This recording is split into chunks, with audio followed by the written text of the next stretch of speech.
For many of us can sound pretty abstract. A lot of facts and figures thrown around. But give us a sense from Cummins' point of view, for your business, for your employees, what is at stake? Nafta is the most important agreement for Cummins by far. Our largest trading partners in the world are Canada and Mexico, and I think back to the time before Nafta started until now, and over that period of time, our exports to Canada and Mexico have tripled.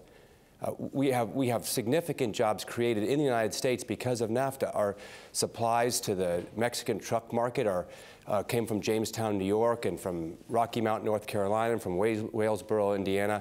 We ship engines to one of our largest truck markets in the world in Mexico. We're a leading market share provider there. We also ship mining engines to Canada. And in fact, we had more than $100 million in sales to Canada's mining sector last year and $600 million of exports to Mexico. So for us, this is a critical agreement, and it has a lot to do with why Cummins has had success and growth over the last 2 decades.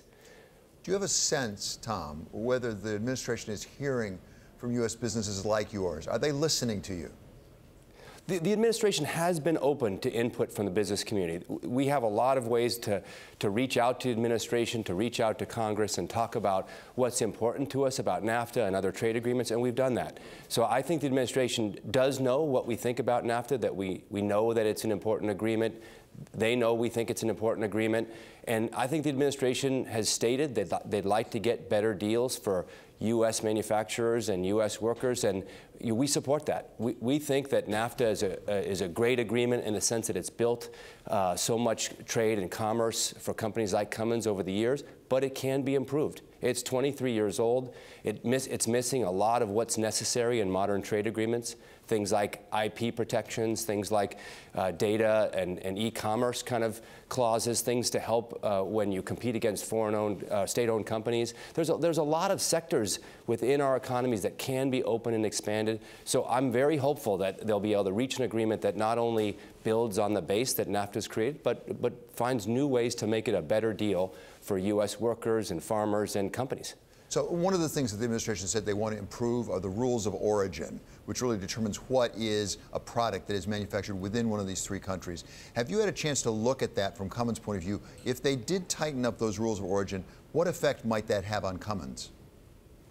We have, in modern supply chains, they're global. Our business is global. We have 25,000 workers in the United States, but we supply everywhere in the world. 95% of the customers are outside the U.S. And frankly, without our ability to supply those customers outside the U.S., Cummins can't afford to invest in the critical R&D it takes for us to keep up and be competitive. So we want to access those global customers, and we need global supply chains to do that. So one of the complexities of rules of origin really is where are things really made when you've got components coming from all over the world that go into these really complicated engines and generator sets that Cummins sells. So our concern about rules of origin is that it's very difficult in a modern supply chain to describe exactly where a product is made, since it's got components from all over the world. And frankly,